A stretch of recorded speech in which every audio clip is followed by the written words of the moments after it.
Welcome in, everyone, and thank you for listening to the 74th ever episode of the Missouri Sports Podcast, brought to you by 106 Apparel and recording from the Revel Advertising Studio in beautiful Springfield, Missouri. I'm one of your hosts, Cameron Albert, alongside my good friend and fellow Mizzou fan, Kyle DeVries. How are you doing today, Kyle? I'm doing great, Cameron. If you recall, last week we talked about some famous movies that we haven't seen. And you said Scarface, which is a pretty famous movie. Yeah, I changed my answer, though. I was thinking more about, obviously, yeah, I haven't seen that, but one really famous movie that I've never seen that I bet you guys haven't either is...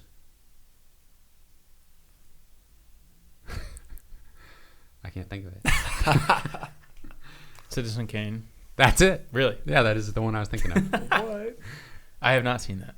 But it's like, that's probably supposed to be like one of the best movies ever. Like yes. the start of modern cinema. Mm-hmm.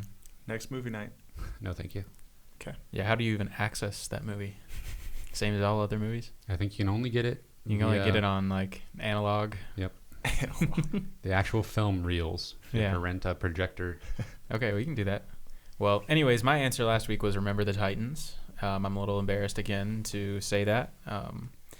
But you don't have to be embarrassed anymore. I don't have to be embarrassed because we watched the movie within the last week. So everybody can just relax and take a deep breath. I know I had a lot of criticism online. I don't know how you made it through. All the haters were just unrelenting. But we made it. We watched the movie. It's a great movie. I'm glad I watched it. It was definitely time. It's very compelling. Great story. Good acting sometimes. Most of the time. Little cheesy, but great movie.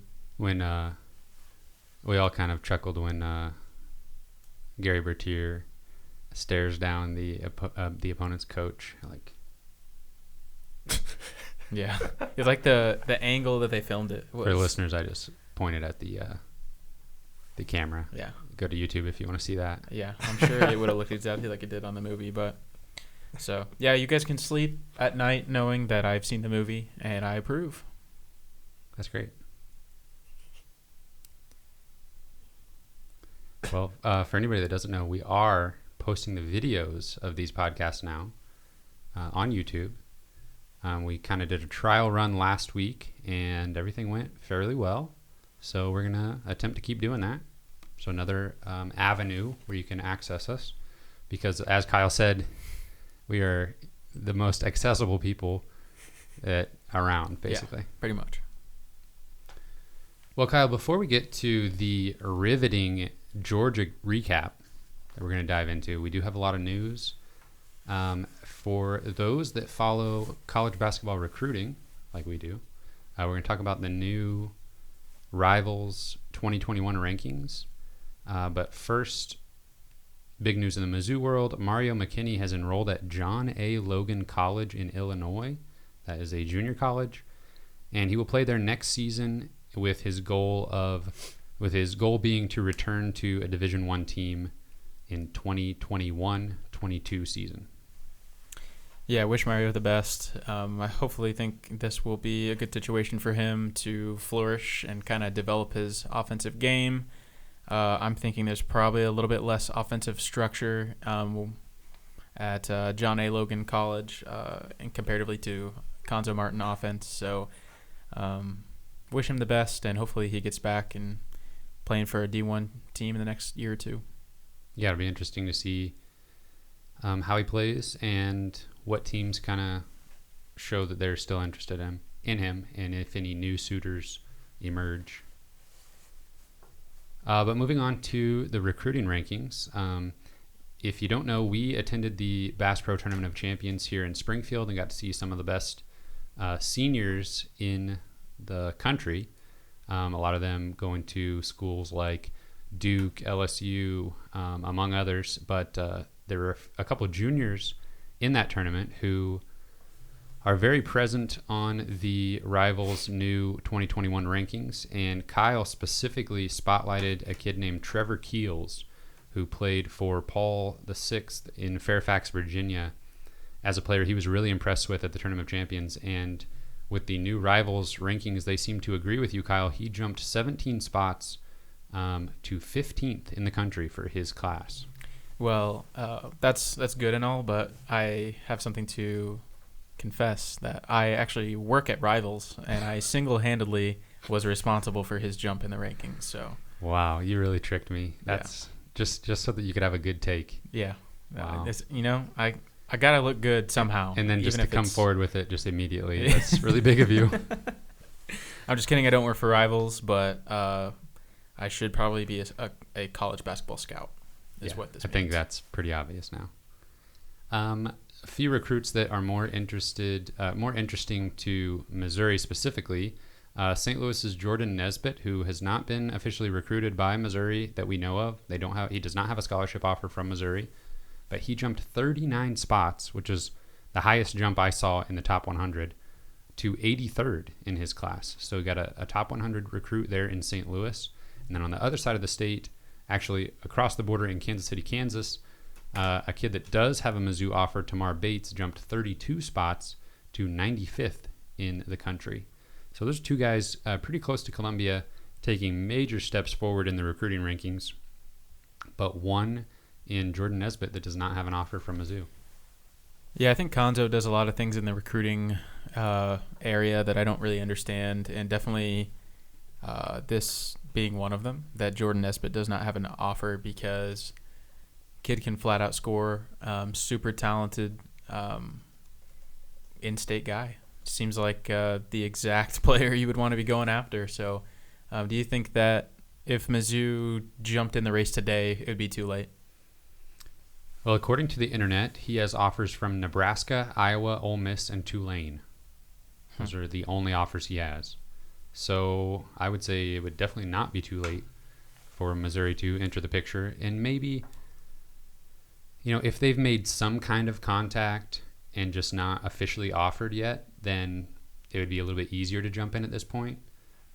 If he has not heard from them one bit so far, then maybe some of these other schools that have been in it since the beginning, I'm thinking specifically Ole Miss and Iowa, that have pretty decent programs.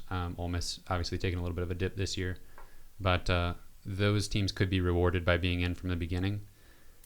Perhaps, we've seen it before with, not just with this coaching staff, but even with previous ones, that if they have two guys that they think are about equal, sometimes they'll just go with one and just basically ignore the other one. We saw that famously in the Kim Anderson era with Kevin Puryear and OG? Yep. Who I believe is now in the NBA, having a pretty nice potentially career. even NBA champion now with the Toronto Raptors. Yeah, I think you're right. So, yeah. But we still like Kevin Puryear, but Definitely. it would have been nice to have both. Yeah, I would have taken both there. That's a situation where you'd be happy to have both. Mm-hmm. Anything specifically about Tamar Bates? I mean, he's, again, the exact kind of player you want to land. I mean, a top 30 player in state. It's going to be tough, but that's the kind of player that we're going to have a shot at. And those are the kind of players that can spark some hope and some excitement on the recruitment. But I just haven't heard that much about him. I know he has a Mizzou offer, but I mean, just recruiting has been so quiet that I just don't know. I feel like generally I kind of have an idea of how good I feel about certain recruits, but I know nothing about the recruitment of even the in-state guys, how likely we are to land some of these guys or whatever. I don't know anything about the recruitment with Missouri. Bates has an offer from Kansas State, Creighton, and Missouri State, and Wichita State, Northwestern. So Missouri, in theory, could be towards the top there. And then Michigan guard that Missouri has offered and has been in with a couple visits there, Jaden Akins. He is up 9 spots to 110th. And those two guys there, Bates and Akins, I spoke a couple weeks ago now about how there is this 2021 recruiting class that could be, similar to the Watson, Penson, Pickett class, but with 3 guys having a star better, or maybe 50-ish spots better than their equivalent from that 2018 class. And, I think it's right there. I mean, you're talking about a point guard around the top 100, a off guard inside the top 100. Mm-hmm. I would venture to say at this point that Missouri is recruiting Michigan as well or better than they've recruited Missouri, at least in the Konzo Martin era. A lot of it has to do with Cornell Mann and his connection to Michigan, but Trey Jackson is from Michigan. Rocket Watts is from Michigan and had a real shot at landing him last year. Obviously, that's having a shot at him is different from landing him, but we've really been in the thick of it with some guys from some really good players from Michigan. So might have a good shot at Jaden Akins if we can continue to get that pipeline going. Would be nice to recruit Missouri well as well. Yeah, that would definitely be a benefit. And then two guys that we saw in the Tournament of Champions that are from Missouri but are not ranked yet in their junior class is Anton Brookshire from Kickapoo and Nick Kern from Vashon. And I really think that these guys, especially Brookshire, could be right on the cusp. And as we transition from focusing on the 2020 class to the 2021 class, and these recruiting services kind of, they'll extend their lists to the top 200.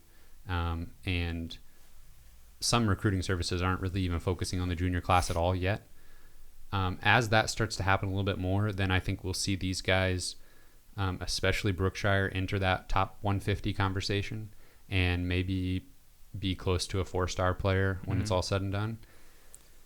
Nick Kern, I think, is a little bit more raw, and because he's had some star players on his teams his first 2 years, I think he's having to kind of grow into that leadership role a little bit more, and we'll see obviously a lot more next year when they're without Cam Fletcher. Mm-hmm. Well, at least in just watching him a couple weekends ago, he doesn't seem quite as flashy of a player maybe as Fletcher or even Kobe Clark probably. So he might be a little bit harder for him to be discovered by rivals or whatever it is. Brookshire, I think, has a better shot of being ranked in the top 150. But either way, I mean, I think both players will be good at the college level, and I think will be interesting to see where they end up going. I think Brookshire, might end up at the Missouri State level, but I think he's got a shot to definitely land at a higher level than that. He's super talented. Yeah, that'll definitely be one to keep an eye on. And transitioning to football news, former Mizzou and NFL great Justin Smith has been inducted into the Missouri Sports Hall of Fame, located here in Springfield, Missouri. If you can't tell by looking at us or listening to us, we're a little too young to remember the golden years of Justin Smith dominating on the Missouri defensive line, but he had a long career in the NFL and was truly great defensive lineman in the NFL. Yeah, I feel like he's probably had the best NFL career of maybe any Mizzou player ever. Really long, really good career in the NFL. So that's definitely cool. And it's cool that we have that here in Springfield. It's one of the cooler things we probably have to offer in Springfield, honestly. Now, moving on to some football recruiting news. Last week we interrupted the podcast to let you know about a football commitment from Ben Key. Had just been announced when we stuck that in there, so we can elaborate on that a little bit this week. He is, in fact, a JUCO transfer. He is now enrolled at Mizzou and has 2 years of eligibility. Mm-hmm. Yeah, 3 years to play 2, and like you said, he's enrolled, and I think he signed today. Former Mississippi State commit, and then I think when they had a coaching change, he was able to opt out of his NLI. Missouri has a lot of potential on the defensive line for playing time, and I'm sure that was probably pretty attractive to him. And I would expect that he comes in and plays a sizable amount next year, just considering, well, especially after this upcoming season, we lose like everybody. So he's going to play for sure in the next couple of years, and I think he's actually from Australia and has played a lot of rugby. So it might take a little bit of time for him to kind of just figure out what he's doing at the Division I SEC level of football, but has potential to be really good. And then another commitment that was announced here recently was a fellow named Johnny Walker. Another defensive lineman. Yeah, he is listed as I think he plays outside linebacker in high school, but he'll probably play defensive end at Missouri. But he's a 2020 recruit, so he's going to sign here in the next week or so. I watched his film. He was actually a former Washington State commit and then decommitted whenever Mike Leach left. But Missouri had been involved with him before he had committed to Washington State, so it wasn't like he was totally unfamiliar. But the guy is super fast, super athletic, and I really feel like that's just kind of the direction that the game is going in with defensive linemen, especially DNs are just usually super quick, shifty guys, and I don't know, they're basically just like a little bit heavier outside linebackers, so good to have speed on the outside for sure. And then speaking of guys who will sign in the next week, let me skip back to that in a sec. Missouri, another commitment Missouri got was from Virginia Tech grad transfer wide receiver Damon Hazelton Jr. A little biography on him. This is his third stop in his college career. He started at Ball State in 2016, transferred to Virginia Tech where he set out in 2017. And then in his sophomore season, he caught 51 passes for 800 yards and 8 touchdowns. He missed a few games his junior year because of injury, but he still caught 31 passes for over 500 yards and another 8 touchdowns. So I think this is definitely the touchdown maker that Coach Drinkwitz was talking about when he said that one of the things that he needed to add to this class. Yeah, it's really obvious where like our areas of need are, and that's defensive line and wide receiver. And it's good to know that I guess what I would consider our areas of weakness are also the same thing that the coach is going after. Like everybody that's committing right now is defensive line and then wide receiver. I think Hazelton has a really good chance to be our number one wide receiver next year. Experienced, big body guy. I mean, he's just, I don't know. I think he was like 6'2" maybe, which is just not. We don't really have a whole lot of size, a wide receiver. We don't have a whole lot of experience coming back with Jonathan Johnson leaving and Alberto, who isn't really a wide receiver, but he's still a pass-catching threat. So the offense is going to definitely look a little bit different, have some different guys out there, but I'm really happy to have this guy going out there for us next year just so we can have some returning experience and a guy that's a proven player. Definitely. And then a player that will announce a decision here in the next couple of days is Ennis Rakestraw Jr. Interesting name. Nice job. He's going to announce his decision on February 5th. That is the official signing day, and most people think it is down to Mizzou and Alabama. We got this, right? Like we regularly beat out Bama for recruits they want, right? Yeah, especially when Nick Saban visits them in home. Yeah, the week before signing day. Yeah, this definitely feels like he's going to Bama, because it seems like it's a recruit that Bama truly wants. He's not super highly ranked, but I feel like this just happens at the end of the recruiting cycle. Is there are players that are still available who are really highly sought after, even if they're like just a random like 3-star recruit. Guys just get discovered later than others a lot of the times, but definitely this is a guy that's blown up in the last few months, and I think Rakestraw has a really good relationship with David Gibbs, who is on Missouri's staff.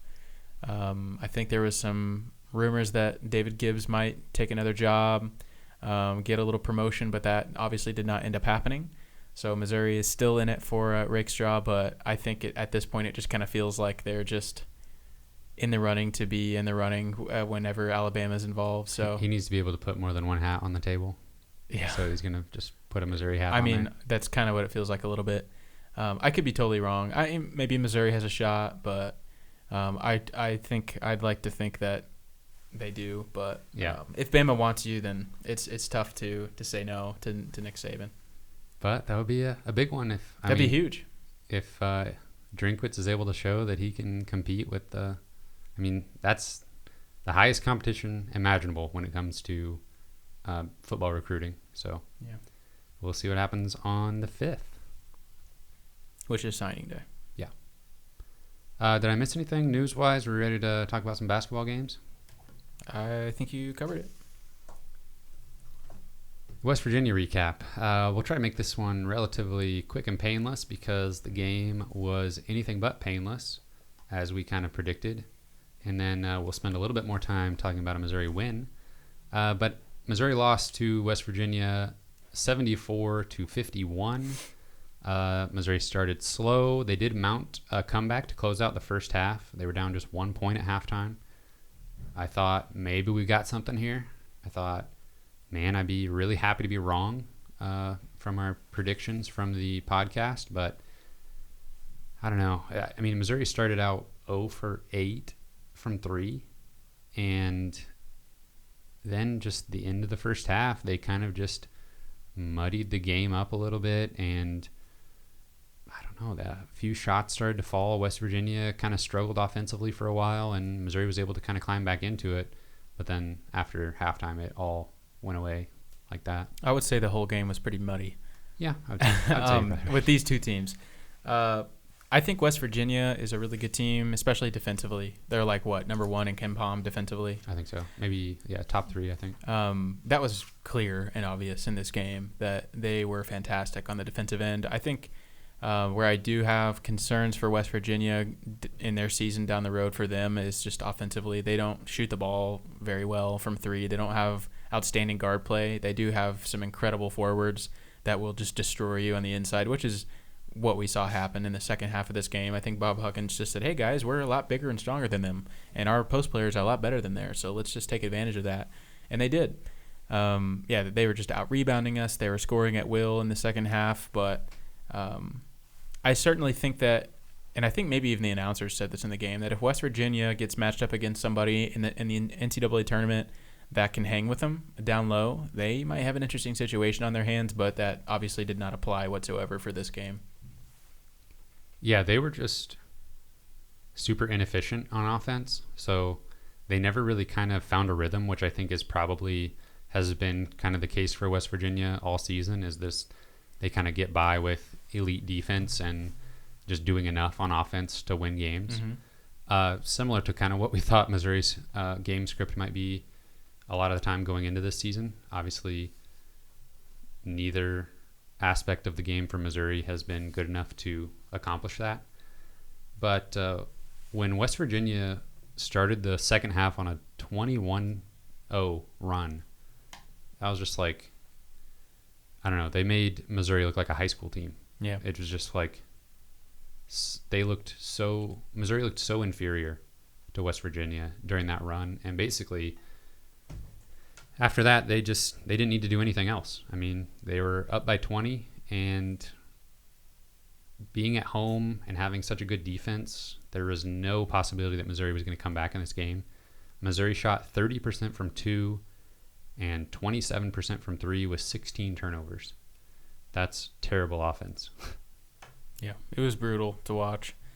I don't even think I finished the game, which I can't say that very often, but that was the case for this one. That's pretty bad. I just had better things to do when this game started winding down, and it was completely out of reach. Well, then you might have missed Torrance Watson. I actually did.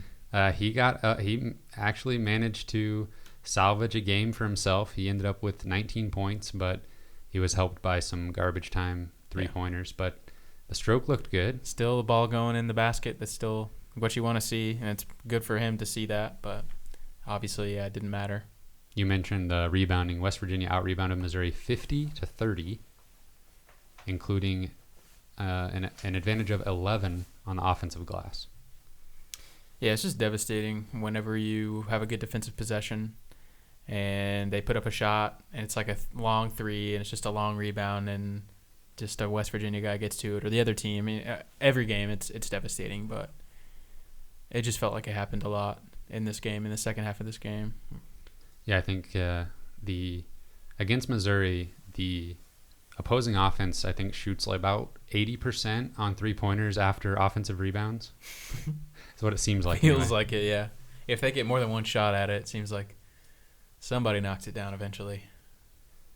But we knew that was going to happen, basically. We thought, 15-point loss was very likely. It could have easily been 20. I don't know. I just thought that maybe Missouri would show something on offense that just, I don't know. You did. Well, that's what I'm a always terrible looking offense for. against the best offense, Always, the best defense. I'm always looking for just like somebody. I guess what I was looking for was Torrance Watson to actually make some threes, not in garbage time, something like that. Yeah, that's point to and say this was yeah. a person who was successful at doing something. Yeah, there was almost zero of that in the game at all. But we're going to talk about Georgia. Let's do it. Forget West Virginia. That's old news. Yep. Let's talk about Let's this move Georgia on. game. Let's do it. Missouri won 72-69, which I believe was exactly dead on the KenPom prediction before the game. Sometimes he'll get I think it was. Yeah, exactly. Sometimes those computers will get it exactly right with his algorithms or whatever. And they managed to do that this time. It did not look like that was going to be the case for a really long time. It looked like Georgia was going to run away with it, and they were well on their way to a win. Missouri clawed back into it. A really great comeback. So we'll just kind of go through how it happened real quick. Missouri jumped out to an 8-2 lead after some made three-pointers from Drew Smith and Mitchell Smith and a basket from Reed Nico. And one thing that I noticed right at the beginning was Drew Smith just taking and making an open three, not overthinking it, not looking for another guy. He had an opportunity to make a basket, and he did it. Then the teams just kind of went back and forth. Trey Jackson made a three. That's good to see. And then Anthony Edwards decided, you know what, I'm better than everybody else on this court. I'm just going to take over. And he sparked a 22-3 Georgia run. Man, did he look really good. Yeah, I told you actually earlier that I was watching the game on my phone, and I think at one point it was like 18-16 Georgia, and I just happened to look away from the game for a few minutes, and I came back, and it was 33-17 Georgia. So I was like, whoa, like what happened? It had only been like 5 minutes of real time, and so I was like, well, there it goes. They got an early lead and were being competitive and were scoring pretty well up until that point, and so then I kind of lost all hope when that happened. But how good is Anthony Edwards? Oh, he's incredible. His offensive abilities, and the announcers kind of talked about, how you can take him out of his game a little bit, you actually want him to go to the right because he has trouble pulling up from his right side, and yeah, that's fine. But when you can't stop him from getting to the rim, and he's making his 3-point shots, and he can just pull up from anywhere, I don't know. I guess try to make him go right if you think that'll help. But he just did it all. Yeah. And then, like we talked about in the preview, if you just key in on him and try to double team him or just send extra guys when he gets in the paint, he can do it. He can pass off to the open guy, and we saw that a couple times for just wide open layups. Yeah. He will probably be the best player Missouri plays all year, I would say. Yeah, it'll be. We talked about it in the preview. It'll be really interesting to see where he gets drafted because of injuries. Obviously, Golden State Warriors are potentially going to be the number one overall pick. James Wiseman, who is not playing right now, so he's kind of a question mark. And is he, a modern solution for an NBA center? And then you got Anthony Edwards, who you'd think that's a little bit redundant when you have Steph Curry and Klay Thompson coming back. So guard heavy, yeah. I don't know. Maybe you go for it and just think he's the future. Maybe you trade out of the number one pick. I don't know what you do if you're Golden State, but that'll be actually a really interesting storyline. Usually, the NBA draft is kind of boring because it's like we know who the top five guys are and where they're going. Yeah, I think there's a lot of intrigue to the first round of this year's NBA draft for that very reason. I think there's gonna be a little more mystery this year and where some of those guys go, and absolutely Edwards has the chance to go number one overall. So Missouri chipped away at the lead a little bit, but they still went into halftime down 42-30. Mitchell Smith was 3 for 3 from long range, and that was absolutely huge in the first half as far as keeping Missouri in it. If he's going to make threes consistently, I'm perfectly fine with him doing that because You're fine with him making threes? Okay, I worded that weird, but I don't know.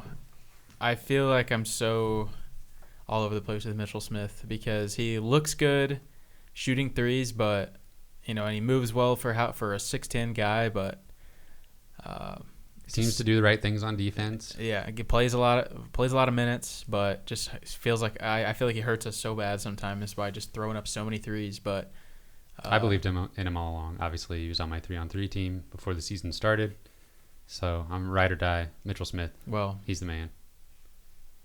Kim Anderson knew what he was doing when he brought him in. Okay, here we go. Anthony Edwards and Tyreek Crump had 25 of Georgia's 42 points at halftime. And Tyreek Crump is notable because he made 3 threes in the first half as well. But he did not make a single three-pointer in the second half. A few minutes into the second half, Georgia went on another run. This time it was 13-2, and they extended the lead out to 59-39. And that was it. I can't believe it. Missouri's going to lose by a lot at home to Georgia. Another team that just win this game and you'll probably finish above them in the standings at the end of the year. You're playing another team that is bottom half of the league and you just can't get it done. And how is this team actually going to be bottom 4 in the SEC? Yeah, I mean, it feels good to know that Missouri won this game. And made an incredible comeback, which is really not common for a team like this that's so offensively challenged. But there's still this to think about, that they got down by 20 points to Georgia at home. And I guess, the end result is good, but I'm still I cannot believe that happened. Did you see that Anthony Edwards was asked how the home crowd, or Missouri's home crowd, impacted the game, and he said something to the effect of, that seemed like one of the smallest crowds we played in front of, so it didn't affect us at all. We hardly noticed them. Yeah. He sounds kind of salty to me. Yeah, but also I think I saw that challenge him. For sure. I mean, he's probably right. I think I saw that Missouri, and I don't know if this was going by the actual amount of people in the seats or how many tickets were sold, but I believe it was the 5th lowest attended game that they had played in front of this year. So, I mean, he's right. Still pretty small, yeah. Yeah. I actually felt like watching the game on TV, I actually felt like the crowd was pretty decent. Seemed like there was a decent amount of students there. Yeah, so considering the circumstances of the season right now, I was actually really pleasantly surprised to see how well attended it looked on TV at least. Yeah, I think I've always thought they should move those students over to the sideline where the camera's facing them the whole game. Yes, absolutely. More students would show up. Yes. And they're going to be rowdy and stuff. I mean, plenty of blue blood programs do that. I know there's a lot of money in the pockets of the folks that sit in those seats normally, but man, when they just don't show up, we want to win games. It's tough. Yeah. What do you think about the bright yellow seats? I think some people are very passionate about that color. How that even is a thing is beyond me. Obviously, that's a well-known joke in Mizzou fandom, is that it's just like so glaringly obvious when games are not well attended because these bright yellow seats just scream at you that there's nobody at this game. Yeah, makes no sense. So you are or are not a fan of the yellow seats? I am not a fan. Okay, what would you propose what would you like to see? How would you do it differently? Because I agree with you that the yellow seats say that section should be bleachers. Okay. It should be with the students, or should be okay. That section with the camera faces should be bleachers, and that should be the student section. Then do whatever you want anywhere else. The bleachers should be black. The students should wear black most of the time. So that if there's not a lot of them, it still just looks black. I think that's like it. Fairly simple, but build a new arena. I don't know. I think you can get creative and do something without maybe being that drastic. Not only can you just tell there's not a lot of people at this game, but I think it's just not attractive. Yeah. It's just really bright. And, yeah. I don't know. And it's not quite the gold color of the actual yellow stuff on the court. Yeah. Jerseys and stuff. Mm-hmm. Yeah. Were we talking about this Georgia game? Let's see here. Georgia went on another run. It was a 20-point game. Edwards grew his point total to 21 during the run. So he had 21. Missouri as a team had 39. And according to Ken Palm's game, what do you call that? The probability chart, Missouri had a 4.5% chance to win this game. And there was about 13 and a half minutes left. I would have thought it was even lower than that, to be honest. Yeah, that's pretty low. But there's still a chance. But then something changed, and that something was Xavier Pinson, and he did everything. I'll just run you through a little stretch of everything that he did here.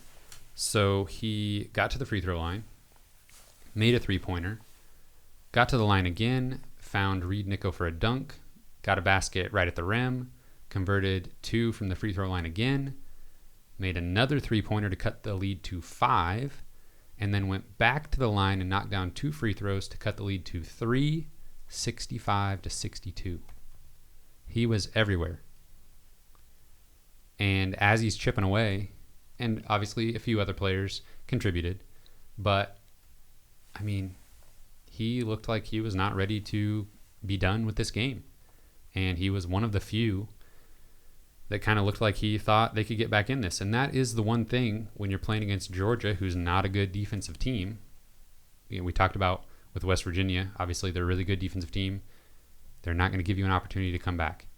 Georgia, with their struggling defense and their fast pace, will give you opportunities. If you can just make some shots, they'll give you opportunities to get back in the game. And Xavier Pinson just took advantage of it. And that was really fun. And I thought, but as it was happening, as a Mizzou fan, you just get this feeling like, oh, here we go again. They're going to get it close and fall short. You know, it's just rip our hearts out what you again. Expect.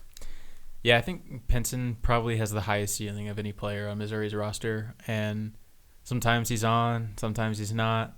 Sometimes he's really bad. There is a really big range in like the possibilities of how Pinson's going to play. But when he's on, it is a thing of beauty. And he is so fun to watch, and never take him out of the game until he starts doing something stupid or something, because we saw that single-handedly he changed this game. And I just think he can do things on this roster that nobody else can do. And just to shoot like something into this roster, something into this offense that makes it work. And I think that thing is just the ability to go get a shot. Just go get a basket. Yeah. He doesn't even need a ball screen sometimes.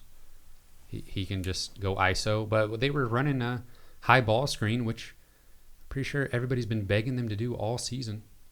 We wanted them to do it with Tillman. Now Tillman's not in there. They decide to do it. And when they do it with Drew, he's able to kind of bully his way down in there towards the basket. Pinson is the opposite. He just knifes his way in. In the blink of an eye, he's at the rim. And they're not always converting when they get there, but a lot of times they're getting fouled. And that was huge in the second half, getting to the free throw line and just being efficient. Yeah, that's a totally different concept than we saw from this team last year. It's one of the only things I like about this team that I really feel like they've improved upon is one, turnovers. I think they're turning the ball over less, but I really like how much they're trying to get to the basket and get fouled, and they're not just settling. Well, they've had a few games where they've settled for a lot of threes, but I think for the most part, they're really making concentrated effort to just get to the basket and get easy points and get to the line. That's got to be hard, though, as a player when you know you're capable of knocking down threes. Like, obviously, these players have some confidence in their shot. They keep going to it, and I'm sure the coaching staff sees it, knows, the mechanics are there. They do it in practice. Got to just keep letting them fly because they're going to drop at a reasonable percentage. And in SEC play so far, they have dropped at a reasonable rate. But when you start a game 0 for 8 like they did against West Virginia, it's just like, why are you shooting threes? Right. Stop doing it. I think every player individually at one point in time has shown they can consistently make threes, whether it's this year or last year. Everybody's shown that they can make threes, but we'll just hit these weird rough patches where nobody can make a shot. Yeah, it's everybody at the same time. It just and it just takes them out of the whole game. It's just over because we go 8 minutes without scoring a point or a field goal. Somewhere in this run, Drew Smith got called for an offensive foul that was probably one of the weakest offensive fouls I've ever seen. His defender literally chest bumped him, kind of jumped up into the air and chest bumped him and then fell down. Mm-hmm. And is it just me as a biased fan and a fan of Drew Smith, or does he get the weirdest offensive foul calls? And they're always like right around the free throw line. Right. Or he's trying to get to the basket. At this point, I think it's a trend that teams have picked up on. They've probably seen on film that the refs will call this if we kind of throw ourselves at him. And if he reacts in any way, like sometimes he'll kind of extend the arm literally just a few inches. That's enough to look like he's kind of pushing off. The refs have been calling that on him frequently. Like the last few games, that's happened to him at least once, every single game where he gets called for one of those offensive fouls. That's just because the defender is all over him. Yeah. And he's just trying to create a little bit of space. And it's very clearly a flop. It is. Like even when you know that it's a trend, you can spot it live. But on the replay, it's like, so clearly. But it's smart for other teams to take advantage of that. Just keep doing it until the refs start not calling it. Well, and he did get his revenge in this one because it wasn't much later that he got a pretty weak offensive foul called the other way. Yep. So I think it's probably pretty well known how I feel about how many offensive fouls are called in college basketball right now. It's just an unbelievable rate. There's just way too many of them, especially for a sport that is trying to encourage offensive play. Makes no sense. Doesn't make any sense. Let's see here. So we had a 3-point game, and Reed Nico was already a big part of this comeback attempt. He had a good game so far, but he basically made it a career night. He converted another dunk and then got fouled and made 2 free throws, and that capped a 23-4 Missouri run, and they took the lead 66-65. And they did it. They came all the way back. I'm seeing like flashes of like Ryan Rosberg and his like senior season where he just kind of like the light, just switched on, and he was a really, really solid player. Like the second half of his senior year. That'd be something if Reed just averaged 13 points per game the rest of the way. And I don't think that we could ever expect that from him, but I feel like he is playing to like the top of his potential. Like he did last night what we could, like only thing we could ever ask from him is just finish around the rim, finish some dunks, get some rebounds, like make your block shot. Yeah, make your free throws. Like he's a good free throw shooter. The game he had was like, if Tillman does that, we're like, wow, Tillman showed up. He's seriously one of the most reliable players on the team right now, just in the last maybe 4 or 5 games, as somebody who just actually finishes at the rim and is consistently just able to score a few points. Yep. Georgia did get a basket to regain the lead, but then Drew Smith did his thing, got into the lane, got fouled, made the shot to regain the lead, and then he made the free throw to put Missouri up 2, and then Georgia tied it back up, and then on Missouri's next possession, it looked like things were going great, but then Mitchell Smith missed a 3. It was like he kind of looked like unsure that he wanted to even shoot it. Yeah, do I want to take this? This is a big shot. I'm wide open, and it's just it didn't quite have the flow that his normal stroke has. And it was just that moment where you're like, well, here it is. Yep. This is the collapse. This is how it goes. This is how we lose it. Yep. But then Xavier Penson just rips the ball away from Edwards under the basket, lays it in, gives Missouri the 2-point lead. That was seriously one of the plays of the entire season, in my opinion, was just as far as something that's completely like unexpected and completely game-changing. That was the perfect example of just like an aggressive play where he didn't foul. He just like kind of found his moment to get in there and steal the ball. And poked the ball away and then just kind of fought for it right then. Just really quick. And just quickly laid it in. Yeah. Yeah. It's perfect. And on replay, when I watched the highlights afterwards, the lay-in was actually an impressive shot. Like how quickly he just got under control and put it in, made it look easy, but an average person, obviously you can make a layup, but that situation, that's actually a pretty difficult shot. Yeah, when you've got the number 1 player in the land like draping all over you, it's not super easy. So Georgia had the ball. They had a chance here to tie it or even take the lead potentially. Penson and Pickett ran into each other on this play on defense, so they're on the ground. Yeah. Edwards gets around Reed Nico. He's going to the basket, and he's going to tie it up. But then Reed Nico recovers, gets back, blocks the ball off the backboard, and then into the arms of Mitchell Smith, who gets fouled, is going to the free throw line to extend the lead. And that play was a roller coaster. Yeah. Where it's like, okay, let's lock in on defense. Okay, they're running into each other. That was so crazy. Yeah, they both just like weirdly ran into each other, took themselves out of the play. He just easily got to the basket, and he just kind of put up a slow shot. It's like he knew that he just passed everybody, and he's like, okay, I can just kind of take my time with the shot. He didn't really like put a layup that was like in motion. He kind of stopped and then just put up like a little 2-foot shot. And one thing Reed has always been good at is blocking shots. He even back in high school, I remember that was kind of one of his greatest attributes. It was just the timing of blocking shots, and that was definitely one of probably his biggest individual play of his career. Right before that, I didn't write this down, but I just remembered that Missouri looked like Missouri might get a chance to just get fouled or try to run out the clock or whatever, because I think it was Edwards again lost the ball out of bounds, and they called it Georgia ball, but it looked like it didn't touch anybody. I definitely thought he just like threw it out. Yeah. And I don't think the ref that called it Georgia ball originally, I don't think he was like, oh yeah, I saw it go off number 14's shoulder. Right. I think he thought the ball was stripped. But then, so I was like, oh, this can be Missouri ball, and they just have to inbound it. Yeah. But your struggle's there. But then you see it go off of Nico's shoulder, and you're just like, oh, so close to just potentially ending this. But it didn't matter. I'm glad it worked out the way it did. Yeah. Mitchell Smith was fouled. He made one free throw to extend the lead to 3. And then when he missed the second one, Anthony Edwards just seemed to not know how much time was on the clock. I think it looked like he thought there was 3 seconds left, but there was like 7 or something.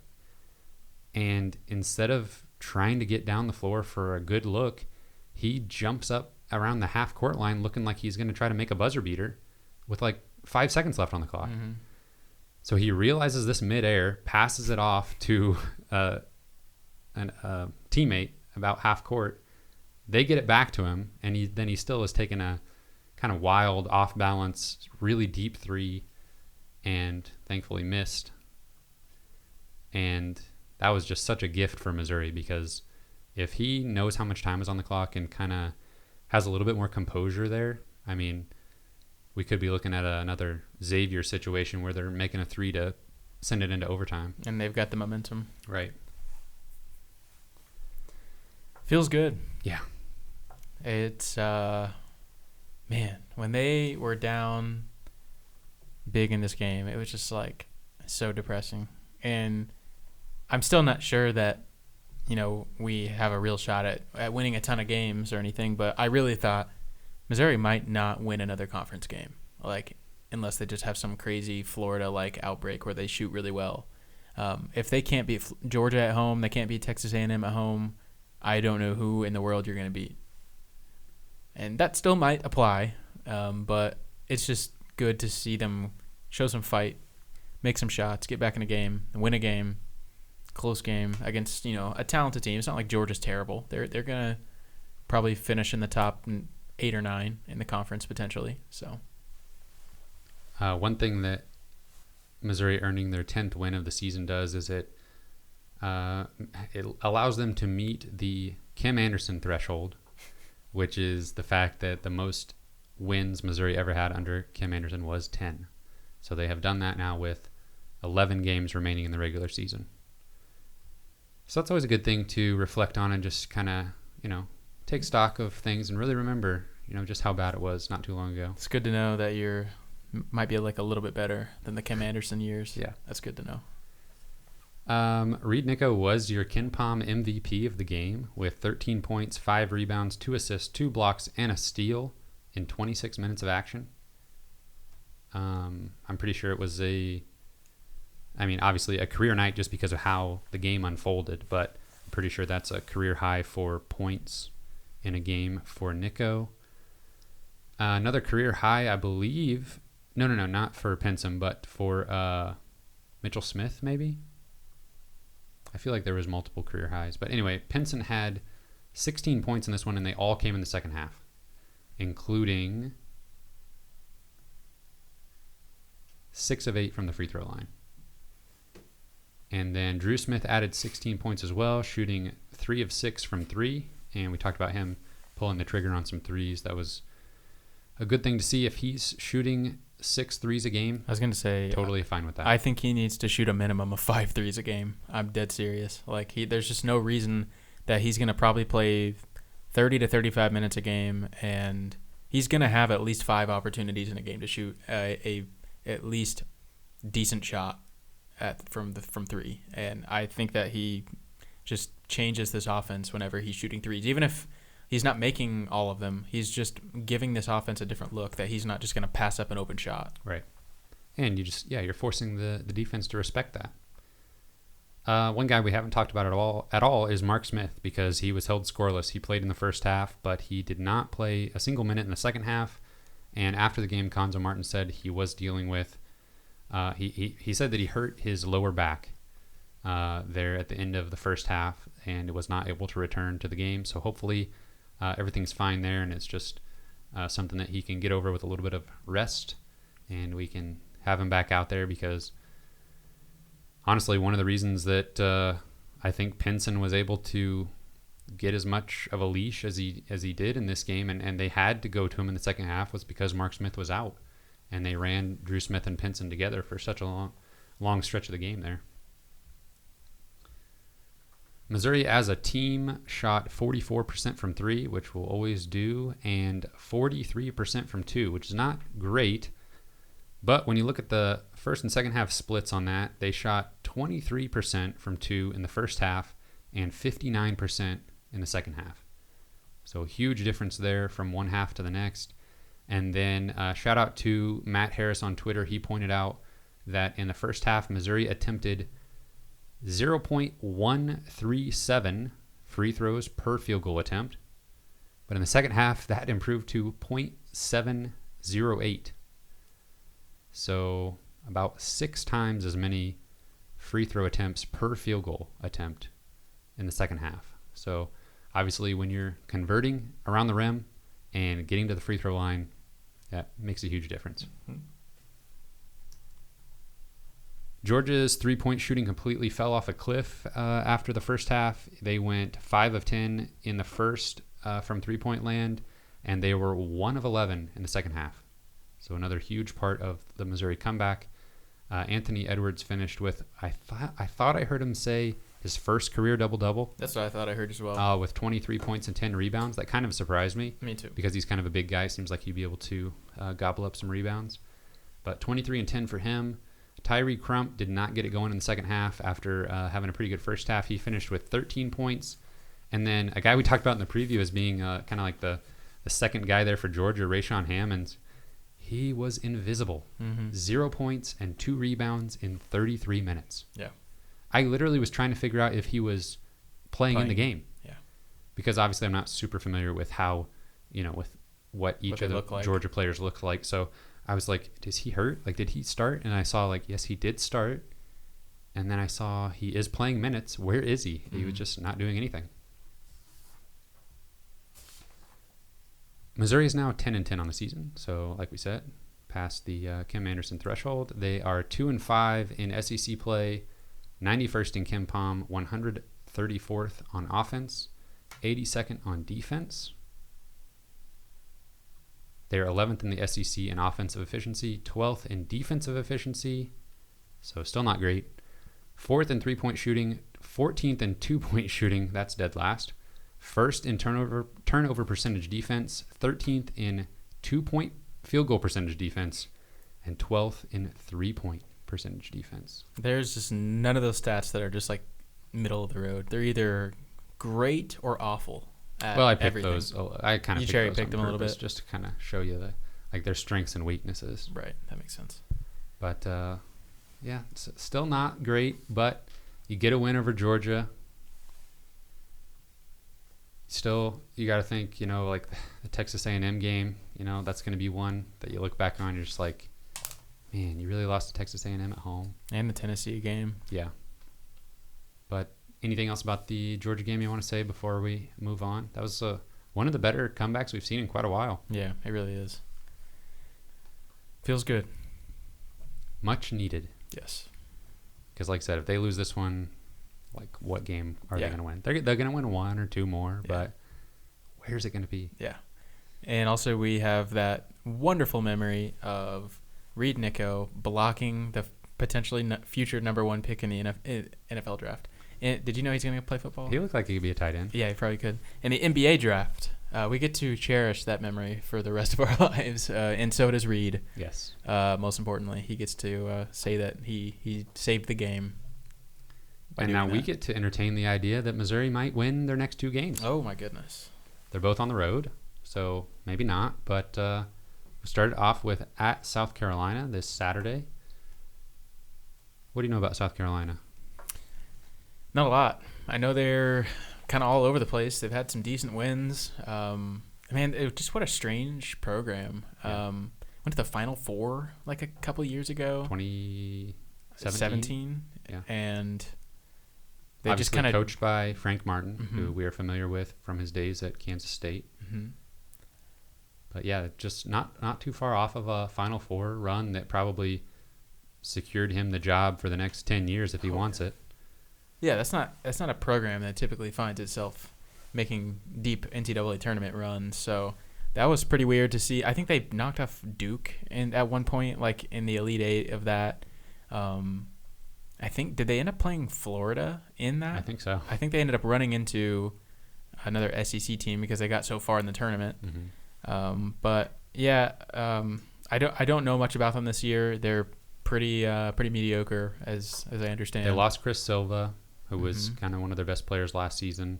They are 11-8 this season, 3-3 in the SEC, 92nd in KenPom. So another team right there, right neck and neck with Missouri.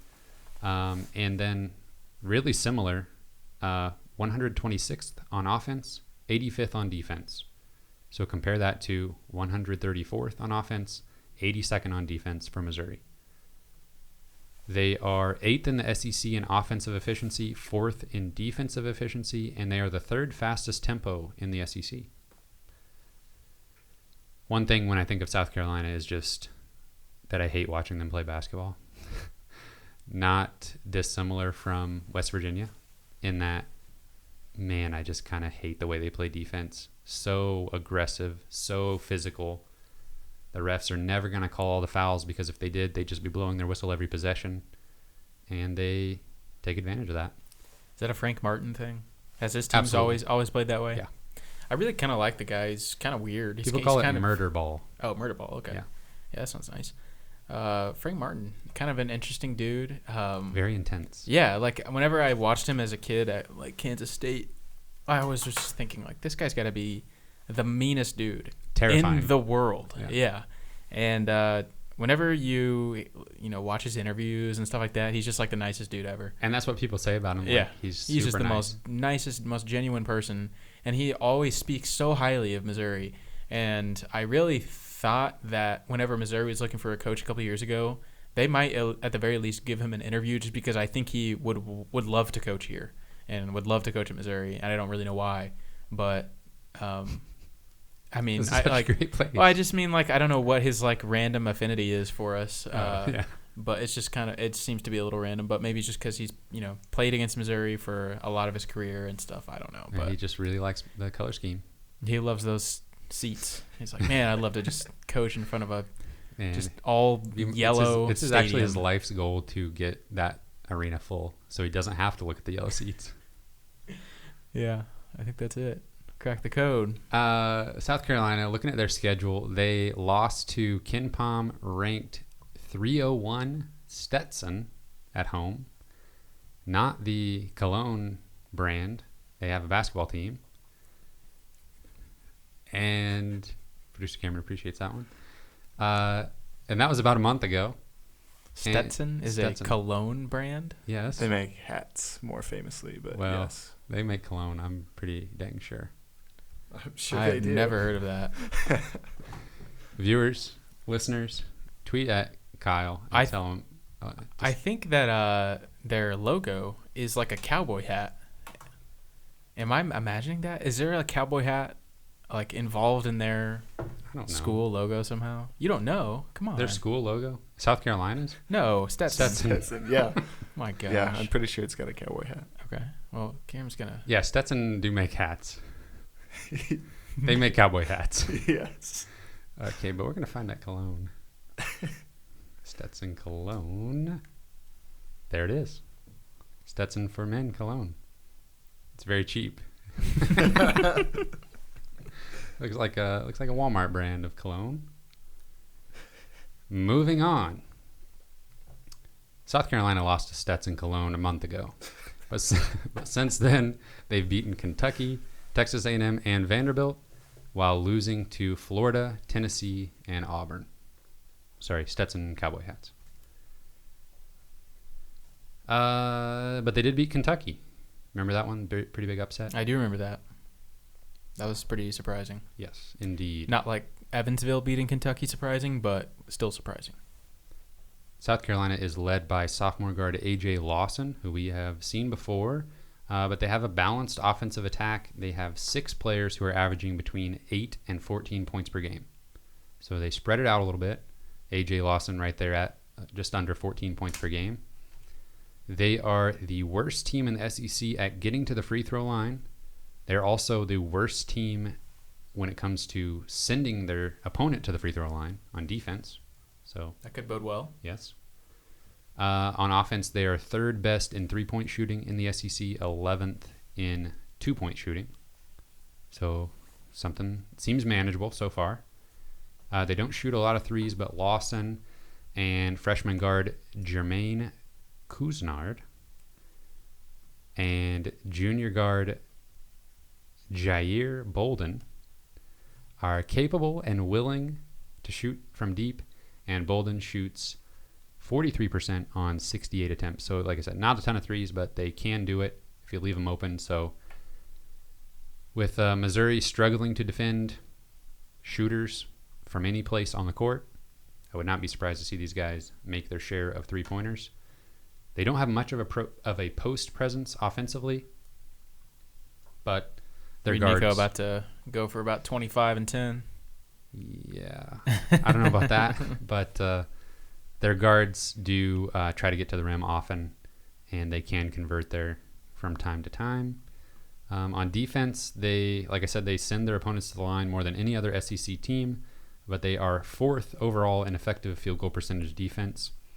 And then senior Mike Kotsar is one of the better shot blockers and defensive rebounders in the SEC. Sorry, offensive rebounders in the SEC.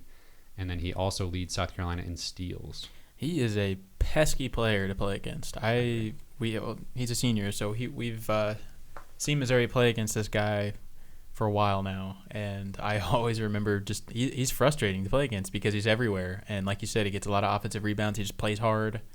Does a lot of the little things that just help teams win. Kyle, I'll be honest with you, I wasn't really listening to you there because I want to tell you a funny story. You want me to say it over again? No, I'll just tell you my funny story. Okay, sounds good. When I saw that I needed to mention freshman guard Jermaine Couisnard, and I saw that his name is spelled Couisnard. As you can see on the notes that are in front of you, I took a trip over to South Carolina's official website and copied their pronunciation guide right here into these notes. So I knew that it is pronounced Couisnard, and I knew that Jair was pronounced Jair, and I knew that Kotsar was pronounced Kotsar. So I just felt guilty, just going through that so smoothly. It really just seemed like I knew what I was doing, and I just needed to come clean that I looked up the pronunciation guide so that I wouldn't fumble it. Well, you looked up the pronunciations, and I work for Rivals, so we both came clean in this episode. But you still didn't know it was Coburn. True. I would have never in a million years looked up the pronunciation guide for Kofi Coburn because the spelling seemed pretty straightforward. But also I was lying again. I'll come clean. I did listen to you talk about Mike Kotsar, and I agree. He's been very pesky in his entire career at South Carolina.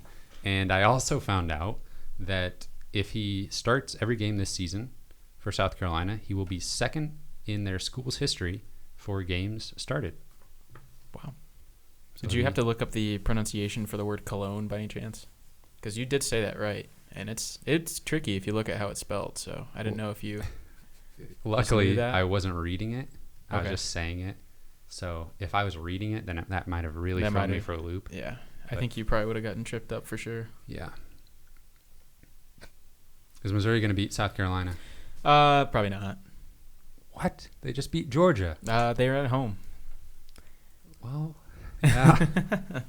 I will predict that South Carolina is gonna shoot some threes because Missouri does not guard the perimeter very well. It have not been.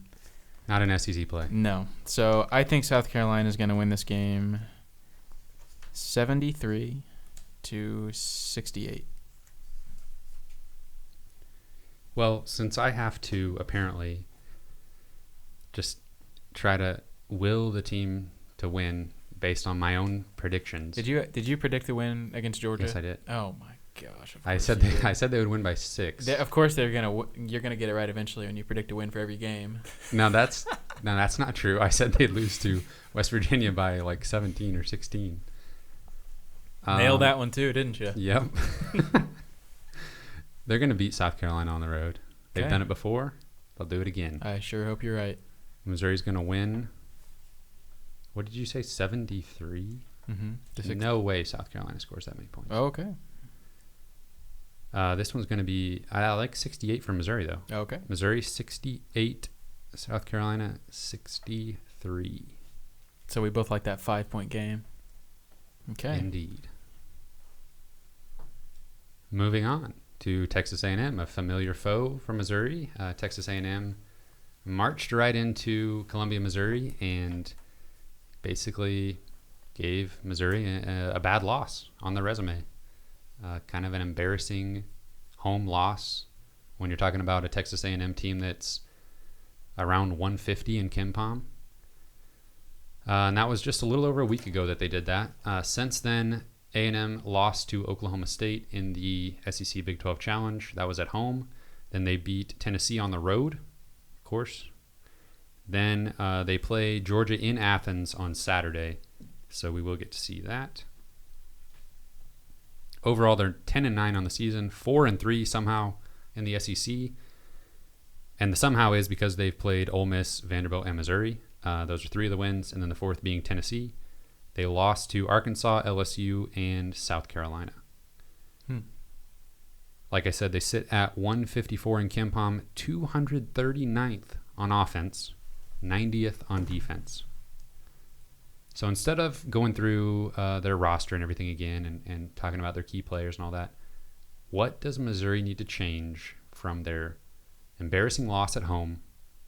What do they need to do differently to get over the hump and beat what is a legitimately bad Texas A&M team, but this time in College Station? Make shots. You don't say. You led me right into that. Missouri in the first matchup with Texas A&M shot 40% from 2 and 26% from 3. The only reason this was a close game was because they were 25 of 26 from the free throw line. Mm-hmm. Is it as simple as that? I don't know, man. A&M, they're kind of a hard team to predict. They destroyed Missouri in the post. Yeah, they did. shot 52%. I really on their feel like two-pointers. it's a bad matchup for Missouri, and they've hung around in pretty much every SEC game they've played. They kind of got beat fairly badly by Oklahoma State a week ago, but I'm gonna be honest. Like, I don't know Missouri wins this game either. I just think it presents a bad matchup, and it's on the road.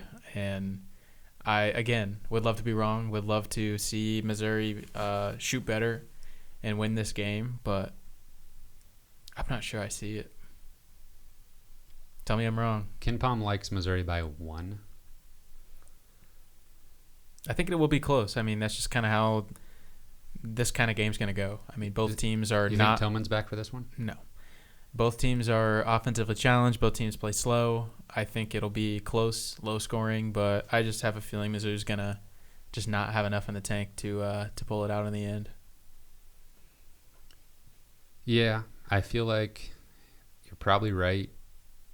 Texas A&M on the season for their offensive effective field goal percentage, they are 334th in the country. That's pretty terrible. That's like Is bad. in the bottom 10 of all the teams. Maybe not quite. Pretty close. And I just feel like how can Missouri be as bad on defense as they have been in the SEC play so far? I don't know. They have an opportunity in this game against A&M, a little bit against South Carolina, but then again later against Vanderbilt to show that they're not just a complete pushover on defense. And I think Konzo Martin and his staff, we know they're aware of KenPom rating, or somebody in the analytics department is aware of that, because they talked about, when Missouri crept into the top 30 on defense, they mentioned that in their social media and stuff. I think Konzo even tweeted about it specifically. So they know that Missouri is at the very bottom in the defensive metrics. Yeah, I don't understand what's changed, because I really feel like that's the only thing that's changed drastically in Missouri's approach from the beginning of the season to the end. Obviously, we had good performances in the beginning of the year. Obviously, a loss at Xavier, but it was close against a good team. We beat Temple on the road. There were games that we played incredible defense, and I don't know what changed. Same personnel. Illinois was another really good defensive performance. I don't know. At what point do you just say the other team shot bad? I don't know. It's a tough place to draw the line, but it definitely feels like Missouri, how much the opposing teams are making shots or not, it just feels like Missouri, they're not playing defense at the effort level that they were, especially in the perimeter. Yeah. I mean, it seems like what Missouri's doing on defense is not directly contributing to the other team's success on offense.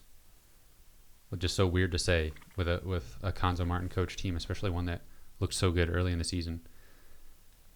I don't know. I feel like if I'm going to predict a win against South Carolina, I pretty much have to predict another win against Texas A&M.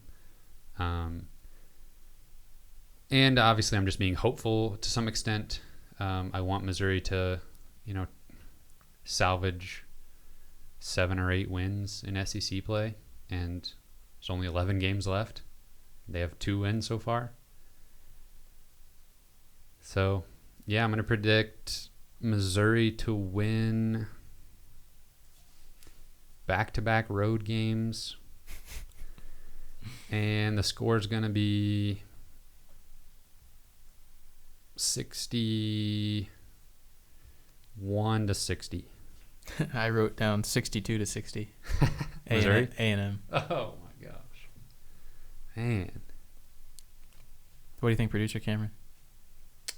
60-61 Mizzou. That's what I said. Just his exact prediction. So you like... you guys almost said the same thing. I was trying to be right in between the both of you, but...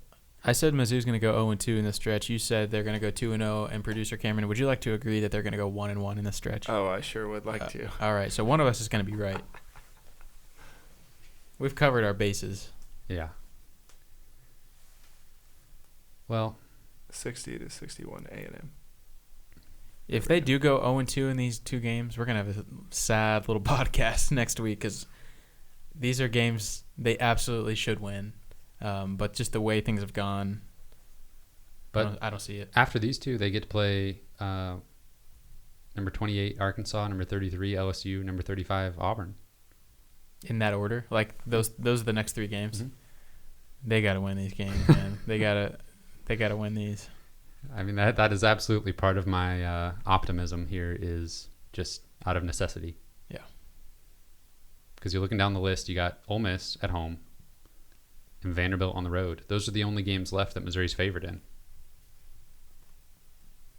I was surprised they were even favored on KenPom against Georgia, to be honest. Well, was at home. True. That plays a big role. Well, anything else we need to talk about? I think that's it. All right. Why don't you let everybody know they can find us? Don't forget, you can now find us on YouTube and Instagram. We're the most accessible people in the world. Have I mentioned that before? Yeah. You can also find us on Apple Podcasts, iTunes, Google Podcast, and Spotify. We're on Twitter at Mizzou Sports Pod. You can email us at MissouriSportsPod@gmail.com. And you can find me on Twitter at C_Albert08. Thank you everyone for listening and watching. We will see you next week after 2 wins.